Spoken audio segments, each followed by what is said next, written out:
네, 감사합니다. 임성훈 강호사입니다. 오늘은 신명기 18장 우리 1절에서 8절까지만 보겠습니다. 전체적인 다 내용인데요. 오늘은 1절에서 14절까지 1절에 14절까지 보겠습니다. 제가 읽어드립니다. 레위 사람 제사장과 레위의 온 지파는 이스라엘 중에 분깃도 없고 기업도 없을지니 그들은 여호와의 화목 제물과 그 기업을 먹을 것이라. 그들이 그들의 형제 중에서 기업을 가지지 않을 것은 여호와께서 그들의 기업이 되심이니 그들에게 말씀하심 같으니라. 제사장이 백성에게서 받을 몫은 이러하니 곧 그 드리는 제물의 소나 양이나 그 앞다리와 두 볼과 위라. 이것을 제사장에게 줄 것이요. 또 내가 처음 거둔 곡식과 포도주와 기름과 내가 처음 깎은 양털을 내가 그에게 줄 것이니 이는 내 하나님 여호와께서 내 모든 지파 중에서 그를 택하여 내시고 그와 그의 자손에게 항상 여호와의 이름으로 서서 섬기게 하셨음이니라. 이스라엘 온 땅 어느 성읍에든지 거주하는 레위인이 간절한 소원이 있어 그가 사는 곳을 떠날지라도 여호와께서 택하신 곳에 이르면 여호와 앞에 선 그의 모든 형제 레위인과 같이 그의 하나님 여호와의 이름으로 섬길 수 있나니 그 사람의 몫은 그들과 같을 것이요 그가 조상의 것을 판 것은 별도의 소유이니라. 내 하나님 여호와께서 내게 주시는 땅에 들어가거든 너는 그 민족들의 가증한 행위를 본받지 말 것이니 그들의 아들이나 딸을 불 가운데로 지나가게 하는 자나 점쟁이나 길흉을 말하는 자나 요술하는 자나 무당이나 진언자나 신잡자나 박수나 초혼자를 너희 가운데 용납하지 말라. 이런 일을 행하는 모든 자를 여호와께서 가증히 여기시나니 이런 가증한 일로 말미암아 내 하나님 여호와께서 그들을 내 앞에서 쫓아내시느니라. 너는 내 하나님 여호와 앞에서 완전하라. 내가 쫓아낼 이 민족들은 길흉을 말하는 자나 점쟁이의 말을 듣거니와 내게는 내 하나님 여호와께서 이런 일을 용납하지 아니하시느니라. 아멘. 네, 신명기 18장 말씀입니다. 간략하게 좀 요약을 드리면요.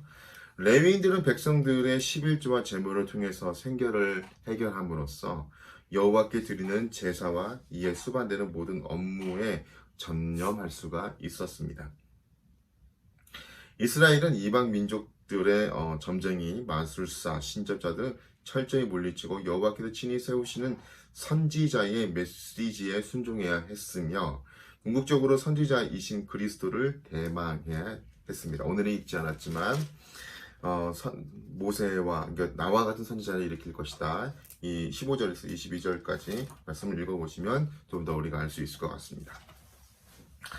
자, 오늘의 말씀은 제사장의 권한과 의무에 대한 어떤 그런 부분에 대해서 세세히 설명하기보다는 그들의 생활을 안전하게 영유할 수 있는 기본적 사회 제도에 대한 규정을 말하고 있습니다. 그들은 이제 생활을 영유할 수 있도록 제사장의 수입에 대한 규정과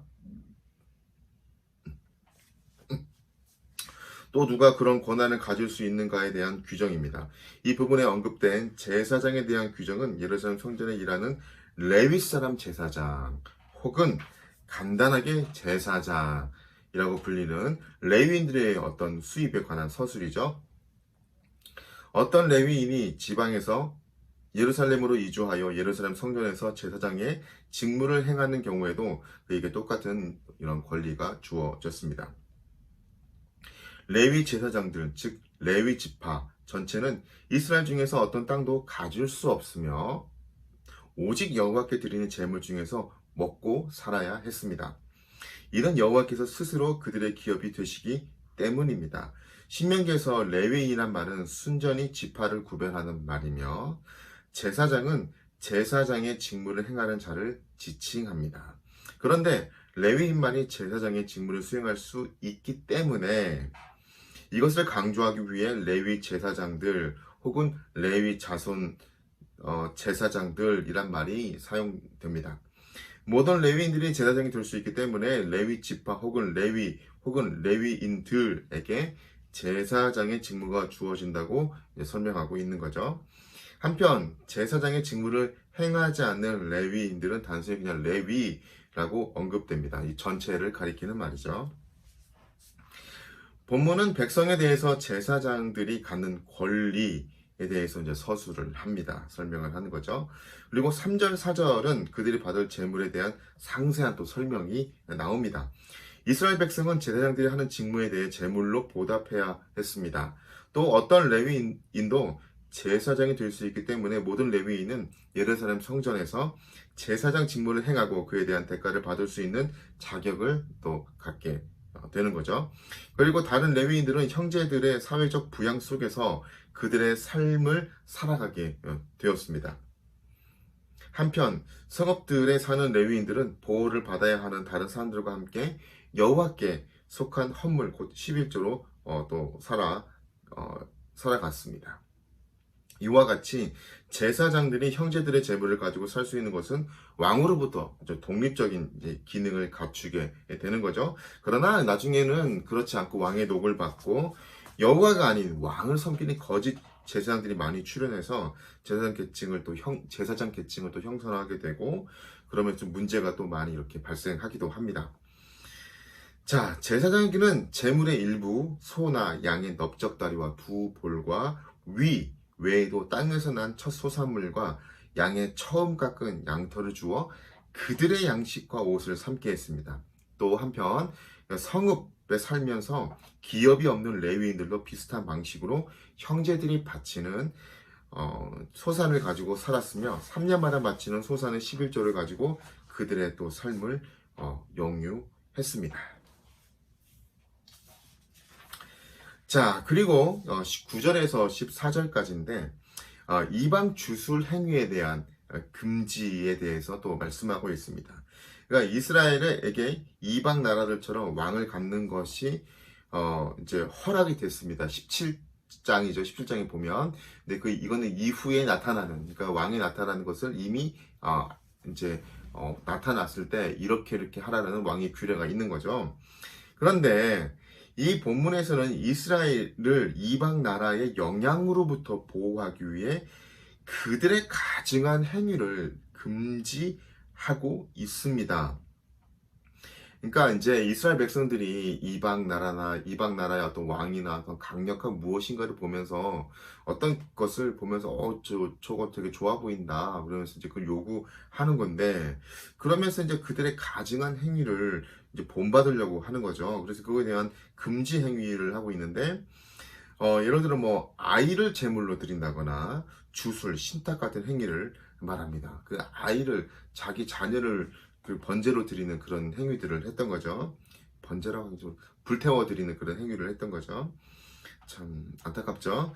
반면에 이스라엘은 선지자를 통해 하나님의 말씀을 받았습니다. 그들은 이런 어떤 주술과 신탁, 어떤 아이를 제물로 드리는 걸로 신탁, 신의 어떤 사인을 받은 거죠. 오라클이라고 그러죠. 신탁이 떨어졌습니다. 그래서 전쟁을 하랍니다. 하지 말랍니다. 이런 것을 이제 받았던 거죠. 그런데 반면에 이스라엘은 선지자를 통해서 하나님 말씀을 받았습니다. 대체로 이 같은 가증한 일을 행하는 주체는 왕이기 때문에 진정한 하나님에 대한 믿음은 선지자들에게 달려 있던 거죠. 이같이 선지자는 하나님 말씀을 전하는 여호와의 입의 역할을 하며 세속적인 왕의 국가 제도와 대비를 이루게 됩니다. 따라서 이방적인 왕의 제도가 이스라엘에서 여호와의 신앙과 조화를 이루기 위해서는 반드시 이제 선지자가 이제 필요했던 거죠. 이스라엘은 이방인들의 가증한 것을 본받아서는 안 되며 여호와 앞에서 온전히 완전해야 됐습니다. 따라서 이스라엘은 복술자의 말을 들어서는 안 되며 여호와가 모세의 후계자로 세우게 될 선지자들의 말을 들어야 했던 거죠. 선지자의 말이 신빙성을 갖는 것은 여호와의 말씀이 선지자들을 왜곡으로부터 보호되며 또 이스라엘은 선지자 중에 가짜를 분별할 수 있는 잣대를 부여받기 때문입니다. 그러니까 선지자의 말은 어떤 선지자 자신의 말이 아니라 하나님으로부터 통해 주어진 진정 하나님의 말씀, 이 말씀을 받았다는 거죠. 그리고 그 말씀을 메신저로서 나눴다는 거죠. 자, 이스라엘이 본받지 말아야 될 이방인들의 가증한 일들을 구절에서 자세히 이제 언급이 되어 있습니다. 우리 한번 볼까요? 구절 시작. 내 하나님 여호와께서 내게 주신 땅에 들어가거든 너는 그 민족들이 가증한 행위를 본받지 말 것이니 그들의 아들이나 딸을 불 가운데로 지나가게 하는 자나 점쟁이나 길흉을 말하는 자나 요술하는 자나 무당이나 진원자나 신잡자나 박수나 초혼자를 너희 가운데 용납하지 말라. 이런 일을 행하는 모든 자를 여호와께서 가증히 여기시나니. 하나님께서 가증히 여기신다는 거죠. 여기서 일과되는 가증한 일들은 주술과 신탁을 하는 방법입니다. 구체적으로 어떻게 한 것인지는 명확하게 알 수는 없지만, 그러나 이것이 가증한 이유는 그것이 비인간적인 행위이기 때문입니다. 뭐 힘없는 아이들을 제물로 바친다는지 아까도 설명드렸죠. 사람들에게 판단력 자유를 빼앗는 뭐 그런 행위를 통해서 어떤 사기이며 폭력에 해당하기 때문에 그런 행위를 한다든지, 또 주술이나 점을 치는 일이나 마술이나 죽은 자를 불러내서 그에게 묻는 일들, 뭐 이런 어떤 그런 뭐 소원술, 소환술, 뭐 이런 말도 안 되는 것들, 우리가 그 또 사울을 통해서 우리가 신접한 여인을, 엔돌의 신접한 여인을 통해서 사무엘을 불러내고자 했던 어떤 그런 것들을 통해서 우리 또 알 수 있는 거죠. 또 가증한 이런 것은 정말 가증한 일이며 사람을 속이는 기만 행위라는 겁니다. 기만 행위.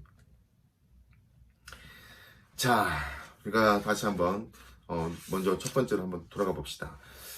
일단 교회 내에서 이제 섬기는 레위인들, 지금의 교회의 성직자 목회자들과 이때의 레위인들하고는 좀 다르죠.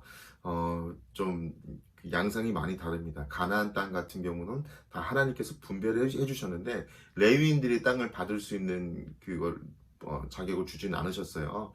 그러니까 이제 뭐 그때 기업이 여호와 하나님이기 때문에 요즘하고는 좀 다르죠.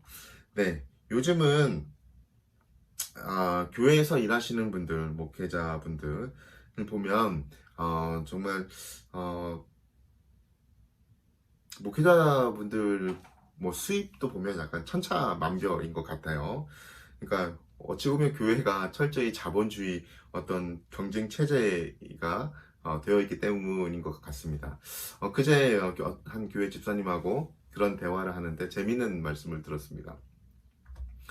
이제 불교는 뭐 프랜차이즈처럼 여러 가지 분점을 내는 것 같고, 저기 성당은 공무원처럼 중앙에서 다 뭐 열심히 하지 않아도 다 이렇게 돈을 이렇게 보내주잖아요. 그래서 이제 생활할 수 있게 해주는 공무원 같고, 교회는 자영업자 같다. 교회는 스스로 살아남아야 되는 자영업자 같은, 참 표현이 참 맞다라고 생각되었습니다.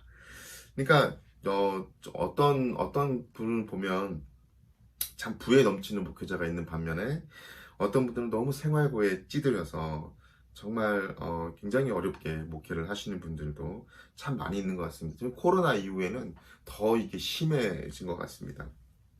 그래서 생활을 위해서 이제 또 일을 해야 되는 목회자들도 있고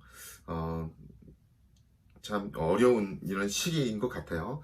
자, 그런데 이제 우리가 또 한번 생각해 볼 것은, 예전에 저는 이제 모태 신앙은 아니지만 제가 그냥 주변에 듣기에도 굉장히 그때는 성도님들이 교회 목사님들을 정말 잘 챙겼습니다. 그냥 그 정이 있었던 것 같아요. 그래서 그때 보면 뭐 예를 들어서 시골에 그 대추 열매가 처음 열려서 대추를 수확하면 목사님에게 이렇게 가져서 첫 수확입니다. 한번 잡숴봐요 하고 드리고, 또 이렇게 무엇을 또 이렇게 하면 또 옥수수도 갖다 드리고 무엇도 갖다 드리고, 저도 뭐 이제 서울에서 이제 사역하면서 어떤 교회들은 또 성미를 주는 것도 있어요. 뭐 또 맞네 안 맞네 이건 둘째 치고, 요즘은 뭐 성미를 주는 게 맞네 안 맞네 이거 둘째 치고, 그 성미를 받으면서도 가끔씩 이제 벌레가 들어가 있는 그 성미를 통해서 맛있는 밥과 고기를 같이 먹게 되는, 그 고기는 벌레입니다. 네. 그런 일들도 있었지만 참 그런 어떤 나누고자 하는 그런 정, 또 돌보잖아요. 스스로 돌보고 챙기고 교회에서 반찬도 남으면 이렇게 쌓아주시면서 또 목사님들 이렇게 챙기고 하는 부분들을 보면서 참 뭐랄까 한국적인 정, 또 어떤 끈끈함 이런 것들이 참 있었던 것 같습니다. 참 우리가 자본주의 이런 시장 경제 체제에 살면서 모든 목회자가 똑같이 무엇인가를 다 나눌 수는 없겠지만 목회자들이 우리 성도님께 마음을 두듯이 성도님들도 속한 교회 목회자에게 마음을 두고 또 삶을 한번 돌아보고 또 서로를 위해 기도하고 이렇게 한다면 얼마나 좋을까라는 생각이 됩니다. 영적으로 든든해져야 정말 이 생명의 말씀, 능력의 말씀이 더 힘차게 나가는 거 아닐까요? 그런 생각이 듭니다. 그래서 우리가 우리 특별히 우리 교회 담임 목사님을 위해서 기도하고 또 담임 목사님에게도 있으면 좋은 것을 서로 이제 우리가 나누고 참 그런 어떤 코에노니아 성도와 목사님과 이런 아름다운 교제가 더 이렇게 교회의 말씀의 능력이 더 살아나게 하고 더 끈끈하게 하는 뭐 그런 거 아닐까 한번 생각해 봅니다. 그래서 우리 같이 기도하고 격려하고 위로해야겠죠. 자, 그리고 우리에게 있는 이런 어떤 혹시 이제 그런 분들이 있을지 모르겠는데 뭐 드라마 같은 데 보면 교회 다닌다고 하면서 점 보러 다니고 막 그러시는 분들이 있잖아요. 뭐 타로점 같은 거 보시고 또 어디 되게 용하다고 또 그러면서 이제 그 가서 이제 우리 아이들이 이제 어느 대학을 들어갈 건가요? 막 또 우리 남편의 진급은 어떻게 될 건가요? 우리 사업은 어떻게 이런 것도 물어보시는 분들이 있어요. 근데 그 하나님이 싫어하시는 가증한 일이에요. 그러신 분들은 여기 우리 교회는 없겠지만 혹시 방송을 통해서 듣는 또 어떤 분들 그런 절대 그거는 좋지 않은 겁니다. 하나님께 묻고 하나님께 은혜를 구하십시오. 하나님의 응답은 더디어 오는 것 같으나 정확한 때, 적확한 때에 찾아옵니다. 그러니 그런 거에 기웃거리지 마시고 하나님 말씀을 가까이 하시고 하나님 앞에 구하는 그런 여러분 되었으면 좋겠습니다. 사랑하는 여러분, 오늘 말씀 속에서 여러분들은 어떤 것을 하나님께서 어떤 말씀을 주시고 계십니까? 오늘 말씀이 좀 부담스럽습니까? 아니면 기쁩니까? 아니면 감사합니까? 우리가 하나님께 주시는 이 말씀들 가운데 우리가 사소한 것부터 주변을 돌아보며 우리가 적용하며 나아갔으면 좋겠습니다. 혹시 나 안에 가증한 것이 있든지 아니면 내가 너무 하나님 외에 의지하는 것들이 있다면 이 시간 내려놓으시고 또 우리 주변 특별히 이제 교회 내에서 뭐 기관장님 또 목회자분도 있을 것이고 그분들을 돌아보면서 같이 기도하고 격려하고 위로의 말, 따뜻한 말 한마디라도 전할 수 있는 그런 우리가 되었으면 우리가 되면 얼마나 교회가 더 풍성해질까 그런 생각이 듭니다. 기도 제목 나누고 마무리하겠습니다. 우리 교회 특별히 직분자들을 위해서 한번 기도했으면 좋겠습니다.